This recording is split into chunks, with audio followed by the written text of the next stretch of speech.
yajibiwe sana na Mungu awe ndani yake. Hata ukisimama kuimbisha praise au ukisimama kuhubiri, Roho Mtakatifu atawale. Cha kwanza unatakiwa utawale mawazo. Hivi hapo utashangaa, kwa mfano 99% ya watu wametawala na shetani. Hapo Mungu hajatawala hata kidogo. Mawazo, kile unachokiwaza ndio kinachopata kibali kwa Mungu. Nisikie na makini,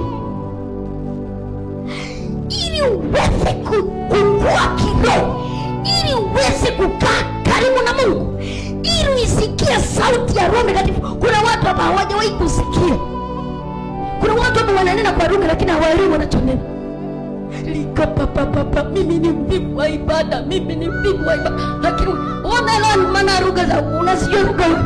Mtu ananena kwa lugha mpaka ndani kuko sawa, hata navyo viwaza viko sawa na unanena muda mwingine mimi ni mwizi wa wanawake wa watu. Wauelewa? Yaani kuna watu ukimwangalia unasema huyu kasimama, kumbe kavunjika. Kemea majini. Anasema nakemea majini. Mawazo anachokiwaza. Anawaza pale amevuma macho, anawaza lile busu walopigana na mchepuko. Lakini hapa anawaza likapapukuzuki. Ni mtu mbona anahubiri matusi sana. Bora nionekane na hubiri matusi. Kuna wengine hapo wanaisikiliza, picha za uchi zimekaa kwenye mawazo yao. Unachokiomba zile picha za uchi zinaenda kuchinja. Ndio maana nasema mtumishi, mimi nimeomba sana, mtumishi sijibii. Mungu anasema uweze kufanikiwa nje ya mawazo yako. Uweze kumwona Mungu nje ya mawazo yako. Yaani wewe kwenye mawazo yako.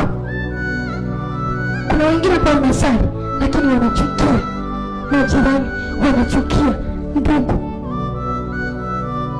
Sasa kama mawazo yako yameruhusu kuchukia ndugu, Mungu ni pendo, apenda watu, ujue tayari wewe shetani ameshatawala mawazo, ndio unachukia. Kwa sababu Mungu ni pendo, akikaa ndani yako lazima utampenda. Yote hata likuumiza na lazima utampenda.